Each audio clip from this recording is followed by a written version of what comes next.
Good morning everyone, कैसे हैं आप सभी लोग। Welcome to good education. मेरा नाम है तनवीर सिंह और भाई कंज्यूमर प्रोटेक्शन हमने ऑलमोस्ट खत्म कर लिया है। आज है तीसरा दिन।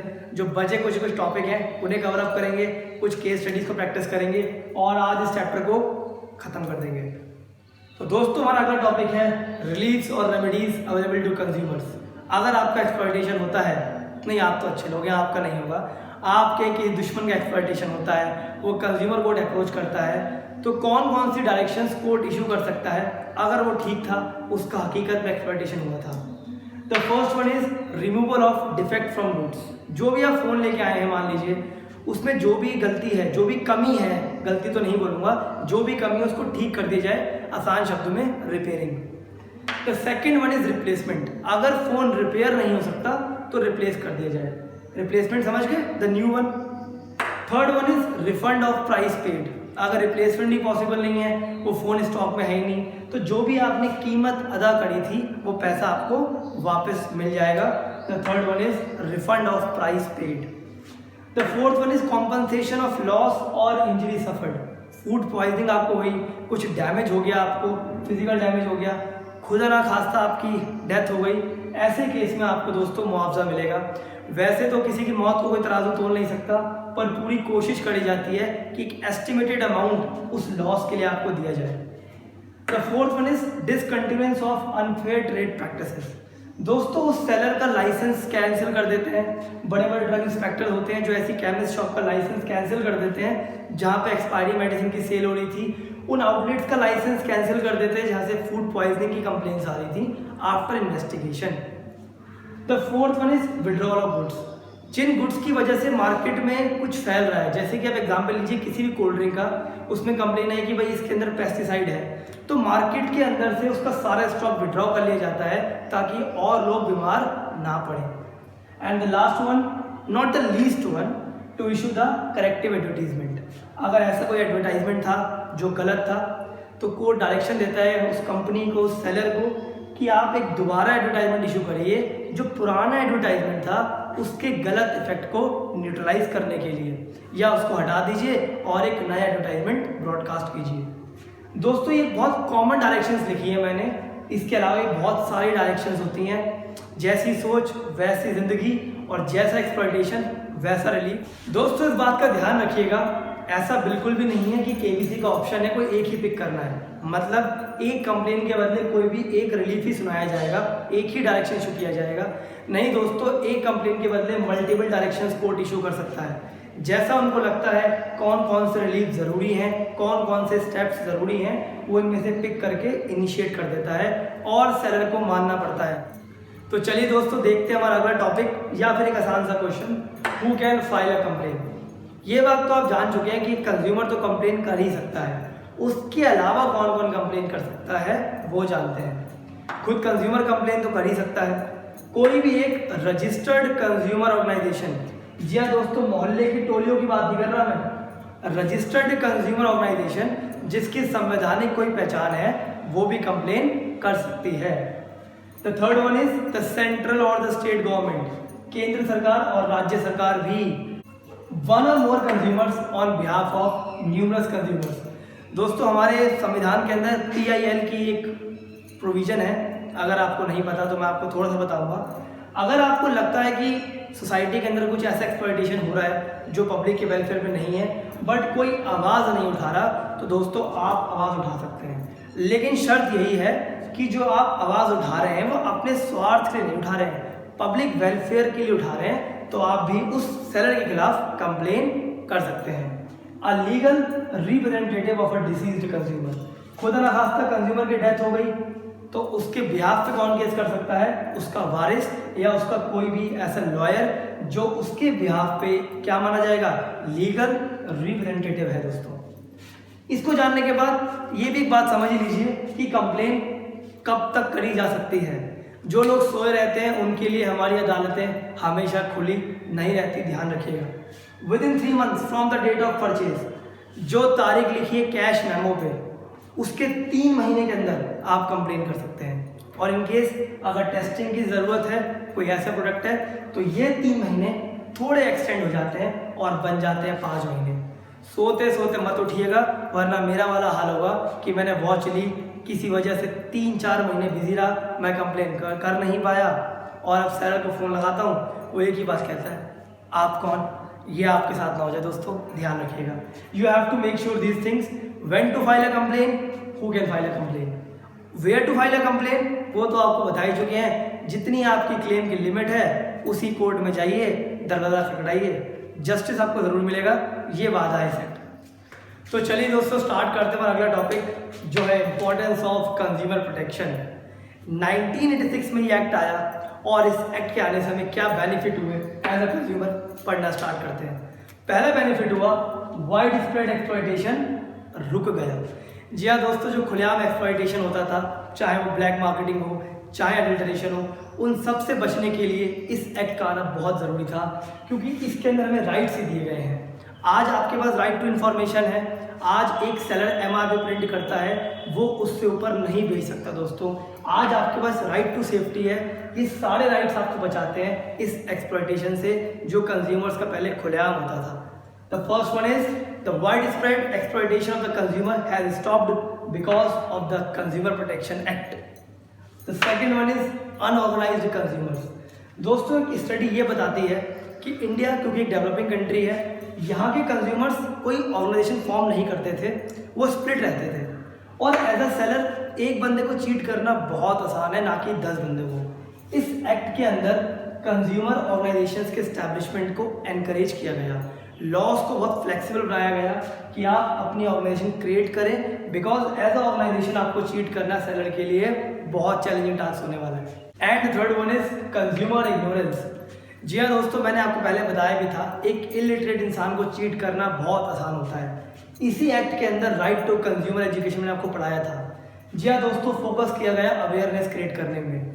राइट्स, रिस्पॉन्सिबिलिटीज, जुडिशियल सिस्टम जिसको पता है कि उसके पास राइट्स है, रिस्पॉन्सिबिलिटीज़ है, वो चाहे जब उसका एक्सप्लॉयटेशन होगा तो कंप्लेन कर सकता है। वो बंदा अपने साथ हुए एक्सप्लॉयटेशन के खिलाफ आवाज़ उठाएगा। 2 कैटेगरी होगी कंज्यूमर्स की, एक वो जिनके साथ एक्सप्लॉयटेशन होगा तो रोना शुरू कर देंगे, और एक वो कैटेगरी होगी दोस्तों जो आवाज़ उठाएंगे। इसकी इंपॉर्टेंस यही बताती है कि अब ज़रूरत है रोने की नहीं दोस्तों, अब ज़रूरत है आवाज़ उठाने की, बिकॉज सब कुछ आपके पास है, बस रिस्पॉन्सिबिलिटीज़ को फुलफिल ज़रूर करना, वरना खुद भी चोर हो और उंगली उठा रहे हो किसी दूसरे चोर पे। Getting me? कोर्ट आपके साथ तब है जब आप भी लॉ को फॉलो करते हैं। अब देखते हैं दोस्तों, इस एक्ट के आने की वजह से वो जो बिगड़ा हुआ इंसान था सेलर, क्या उसको भी फायदा हुआ? हमारी थिंकिंग सोचती है इसको घाटा ही हुआ। बिगड़ा हुआ इंसान था, एडल्टरेशन करता था, ब्लैक मार्केटिंग करता था, प्रॉफिट कमाता था गलत तरीके से, क्या वो भी सुधरा? दोस्तों फायदा दोनों को हुआ था। तो चलिए दोस्तों अब देखते हैं कि 1986 में आए उस एक्ट से इस बिगड़े हुए इंसान को क्या फायदा हुआ। जो सेलर था, जो पहले मान लीजिए चीटिंग करता था, अब उसको क्या फायदा हुआ इस एक्ट के आने की वजह से? हर कोई सोचेगा सर इसको तो घाटा ही हुआ बेचारे को। नहीं दोस्तों, इसको भी बहुत सारे फायदे हुए, और पहला फायदा क्या हुआ? Long term interest of business. जब सेलर ने कंज्यूमर को उसकी नीड्स को फुलफिल करना स्टार्ट किया बाय करेक्ट मेजर्स, सही प्रोडक्ट दिया, सही प्राइस पे दिया, तो कंज्यूमर के बीच और सेलर के बीच एक बॉन्ड बन गया। कितना भी कंपटीशन बढ़ जाए, ये कंज्यूमर इसी सेलर के पास गया और सेलर को मार्केट का एक बड़ा शेयर कैप्चर हुआ।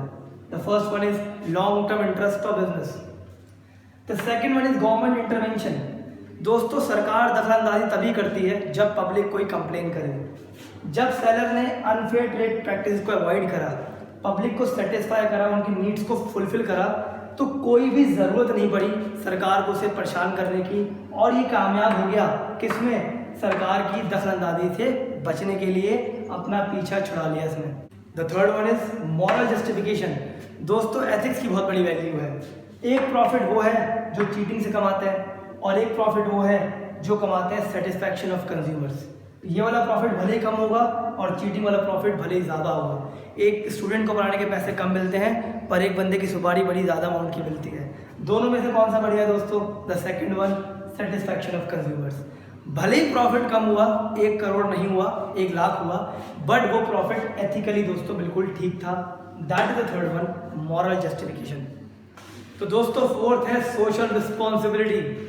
जी हाँ दोस्तों, हर एक बिजनेस, हर एक सेलर किसी न किसी सोसाइटी में ऑपरेट करता है और उसी सोसाइटी का बड़ा इंपॉर्टेंट यूनिट होते हैं ये कंज्यूमर्स। ऐसे में इसकी जिम्मेदारी बन जाती है दोस्तों कि ये आस्तीन का सांप ना बने। जिस सोसाइटी में ऑपरेट कर रहा है, जिस जगह पे ऑपरेट कर रहा है, वहाँ के कंज्यूमर्स को, उनकी नीड्स को फुलफिल करे। सिर्फ वहाँ के कंज्यूमर्स के नहीं, जहाँ जहाँ इसका प्रोडक्ट जा रहा है। बिकॉज ये आपकी रिस्पॉन्सिबिलिटी है कि आप सोसाइटी के रिसोर्सेज को यूज़ करते हो तो सोसाइटी को बदले में कुछ अच्छा ही दो, बुरा मत दो। The fourth one is social responsibility. तो चलिए दोस्तों देखते हैं हमारा लास्ट टॉपिक क्या है, रोल ऑफ कंज्यूमर ऑर्गेनाइजेशन। ऐसे बहुत सारे लोग हैं जो मिले आपस में, जिनको पता था कि एक्सप्लॉयटेशन से अगर बचना है तो ग्रुप को फॉर्म करते हैं। और दोस्तों उन्हीं ग्रुप्स को बोला गया जब वो रजिस्टर्ड हो गए कंज्यूमर ऑर्गेनाइजेशन। आज कंज्यूमर ऑर्गेनाइजेशन क्रिएट करना कोई बहुत बड़ा प्रोसीजर नहीं है, बहुत सिंपल प्रोसीजर है। इनका रोल क्या क्या है, क्योंकि कुछ तो बहुत फेमस है। जैसे कि अगर मैं दिल्ली की बात करूँ तो दिल्ली में न्यू कॉमन कॉज काफ़ी बड़ा नाम सुनने में आता है। ये क्या रोल परफॉर्म करती हैं पूरी सोसाइटी के लिए, आइए वो जानते हैं। The first one is filing complaints. जहाँ पे कंज्यूमर डरता है कि मैं कंप्लेन नहीं करना चाहता, मुझे कहाँ टाइम है मेरे पास, वगैरह वगैरह, वो इग्नोरेंस करता है दोस्तों, तो उसके बिहाफ पे ये लोग कंप्लेन करते हैं। बिकॉज एज पर दैट इनके पास पावर है कंप्लेन करने की, हमने पढ़ा भी था। The second one is in the interest of public भी ये लोग कंप्लेन करते हैं। जब कोई एक्सप्लॉयटेशन खुलेआम हो रहा है, कोई भी ऐसी चीज़ हो रही है जो पब्लिक वेलफेयर के अगेंस्ट है, बट कोई भी आवाज़ नहीं उठा रहा दोस्तों, तो ये लोग उसके खिलाफ आवाज़ उठाते हैं। The second one is providing legal assistance. दोस्तों हम जब किसी कॉलेज में जाते हैं एडमिशन के लिए तो ढूंढते हैं किसी सीनियर को हमें मिल जाए ताकि हमें वो बता पाए कॉलेज कैंपस में एडमिशन लेना चाहिए कि नहीं लेना चाहिए, वगैरह वगैरह इन्फॉर्मेशन जानने के लिए। आज का कंज्यूमर जब एक्सप्लॉइट होता है वो इनके पास जाता है, इनके लॉयर्स होते हैं, इनका अच्छा खासा एक्सपीरियंस होता है। ये ऑर्गेनाइजेशन आपको बताती हैं कहाँ पे आपको कंप्लेन करनी चाहिए, क्या क्या उसका प्रोसीजर है, वो सारी जानकारी आपको मिल जाती है बिल्कुल फ्री ऑफ कॉस्ट इनके अंदर। That is the second important role of consumer organisations. The third one is publishing periodicals and other publications.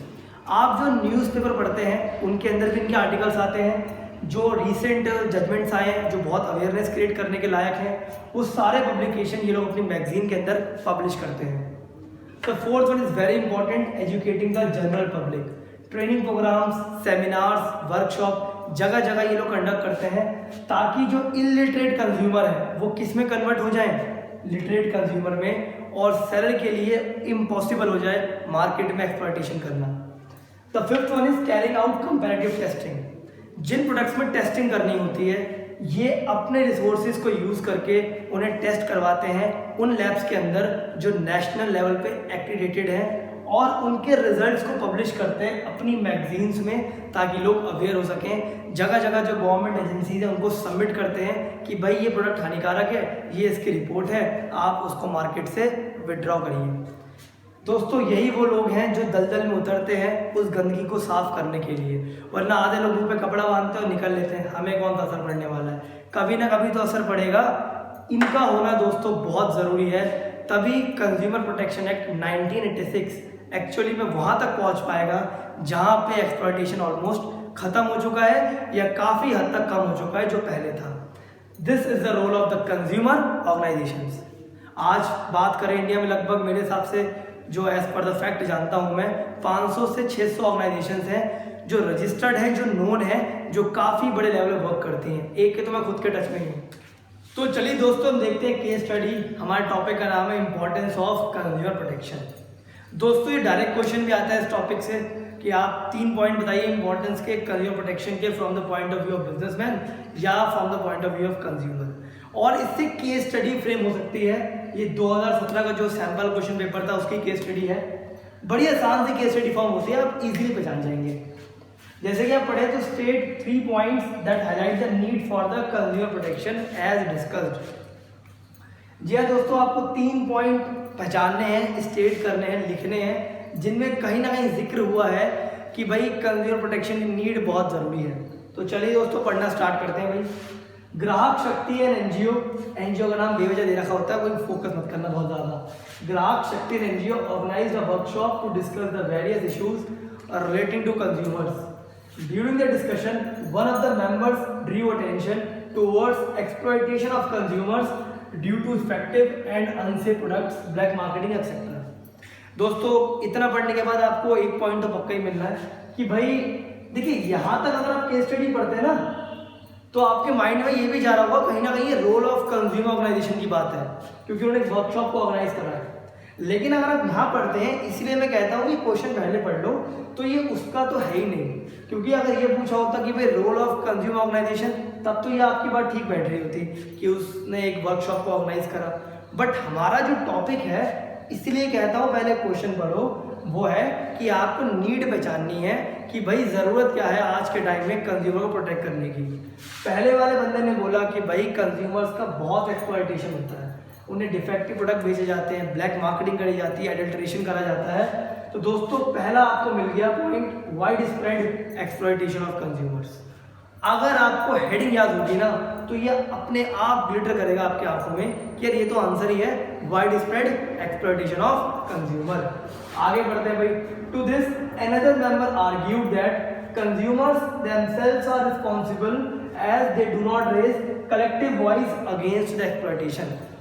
दूसरे बंदे ने बोला भाई कंज्यूमर्स खुद भी कहीं ना कहीं जिम्मेदार हैं कि वो लोग इकट्ठे होकर आवाज नहीं उठाते। जहाँ पे दोस्तों इकट्ठा होने की बात हो गई, क्या करें भाई इस बारे में इकट्ठा होने की बात? दोस्तों आप जानते हैं अनऑर्गेनाइज्ड कंज्यूमर्स। जी हाँ दोस्तों, इसलिए तो लॉ आपसे कहता है कि कंज्यूमर ऑर्गेनाइजेशन का पार्ट बनिए, उसे क्रिएट करिए, क्योंकि कहीं ना कहीं इंडिया का जो कंज्यूमर है क्या है, वो अनऑर्गेनाइज्ड है, किसी एसोसिएशन का पार्ट नहीं है। तो दूसरा हो गया दोस्तों अनऑर्गेनाइज्ड कंज्यूमर। आगे बढ़ते हैं भाई। The chairperson said that it was also the duty of the businessman to take care of the interest of the various stakeholders. कई बार बच्चों को ये वर्ड नहीं समझ में आता कि क्या मतलब होता है, समझ लेते हैं दोस्तों। स्टेक होल्डर का मतलब होता है दोस्तों, स्टेक का मतलब होता है इंटरेस्ट। वो सारे लोग जो कहीं ना कहीं आपके बिजनेस से कनेक्टेड हैं, उनका इंटरेस्ट है। चाहे वो बैंक हो जिसने आपको लोन दिया है, चाहे वो बंदे जिन्होंने आपकी कंपनी के शेयर खरीदे हैं, वो सारे क्या होते हैं दोस्तों, हमारे स्टेक होल्डर्स होते हैं। कंज्यूमर भी कहीं ना कहीं एक स्टेक होल्डर है, क्योंकि वो आपका प्रोडक्ट कंज्यूम करता है। वही बात लिखी भी हुई है आगे, business organisation earn money by selling goods and services to consumers, so the interest of the stakeholder. कौन स्टेक होल्डर? मतलब so the interest of the consumer have to be taken care of. Business की ये जिम्मेदारी है, उसकी responsibility है कि वो कंज्यूमर का ध्यान रखे। रिस्पॉन्सिबिलिटी वर्ड आया ना, ड्यूटी ऑफ द बिजनेसमैन। बताइए दोस्तों कौन सा था? Social responsibility. कौन सा था? Social responsibility. Responsibility duty match कर गया होगा।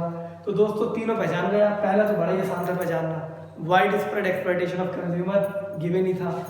ड्यूटी ऑफ द बिजनेसमैन, थोड़ी बहुत भी आपको वोकैब अच्छे से आती होगी तो आप पहचान जाएंगे। Responsibility of the businessman, social responsibility. हाँ, ये थोड़ा आपको वर्क करना पड़ेगा। कलेक्टिव वॉइस, कलेक्टिव वॉइस मतलब इकट्ठा होकर आवाज उठाना, अनऑर्गेनाइज्ड कंज्यूमर। ये तीनों पॉइंट थे इंपॉर्टेंस के, हमने पहचान लिए। दोस्तों हमने आपके साथ जब जब कोई टॉपिक किया, जहां पॉसिबल हुआ, एक केस स्टडी को प्रैक्टिस करा, ताकि आप फॉर्म ऑफ क्वेश्चनिंग समझ पाए। जितनी ज़्यादा आप केस स्टडी करें उतना आपके लिए बढ़िया है। चैप्टर खत्म होते ही केस स्टडी को ग्रुप पे पोस्ट कर देंगे। पहले केस स्टडी आएंगी उस चैप्टर की, फिर 2-2.5 घंटे बाद, एक टाइम गैप के बाद उसके आंसर आ जाएंगे। मेरी आपसे रिक्वेस्ट है, केस स्टडी को अपने आप सॉल्व कीजिएगा, डाउट डिस्कस कीजिएगा सॉल्व करने के बाद। जी हाँ दोस्तों, होता क्या है, हमें आदत लगी हुई है कि हम स्कूटी या बाइक चलाते हैं और पीछे किसी को बिठाते हैं बैलेंस करने के लिए। ऐसा बिल्कुल मत कीजिए, पहले अपने आप सॉल्व कीजिए, बिकॉज बोर्ड में आप ही जजमेंट करने वाले हैं, वहाँ कोई नहीं बताने वाला आपको। खुद सॉल्व कीजिए कि आपके हिसाब से इसका क्या आंसर है। कॉपी पेन लेके सॉल्व कीजिएगा। जो भी डाउट हम डिस्कस करेंगे, कुछ केस स्टडीज वहाँ पे हम प्रैक्टिस भी करेंगे। Just remember one thing, keep practising, keep learning. दोस्तों हमने हमारा चैप्टर कंप्लीट कर लिया है, and at the end it's my responsibility कि मैं ये बात आपकी क्लियर करूँ। भाई जब भी हम किसी यूनिट को या किसी भी चैप्टर को बुक से गो थ्रू करते हैं, स्कूल नोट से गो थ्रू करते हैं, तो शायद आपको 5 से 10% ऐसा कंटेंट मिले जो हमने यहाँ पे डिस्कस नहीं किया है। दोस्तों घबराइएगा बिल्कुल ही मत, वो 5 से 10% कंटेंट बोर्ड के एग्जामिनेशन के पॉइंट ऑफ व्यू से इतना रेलिवेंट नहीं है। नॉलेज के पॉइंट ऑफ व्यू से हर एक चीज़ इंपॉर्टेंट होती है, उससे हम ज़रूर डिस्कस करेंगे, बट इस 100% कंटेंट पे ग्रिप बनने के बाद आपको बताने का सिर्फ एक ऑब्जेक्टिव है, होता यही है, वो 5 से 10% कंटेंट जो शायद हमारे सामने आता है और हमारा कॉन्फिडेंस डुबो के रख देता है। जो 90 to 100% रेलिवेंट हमने पढ़ा होता है, जो बड़े काम का होता है, उसे हम रख देते हैं किसमें, कंफ्यूजिंग जोन के अंदर, और कहते हैं भाई हमारी तैयारी तो नहीं है। दोस्तों घबराइएगा मत, बी इन्फॉर्म्ड, बी अलर्ट, आपके साथ हर एक चीज़ डिस्कस की जाएगी। What you are learning has 100% relevancy.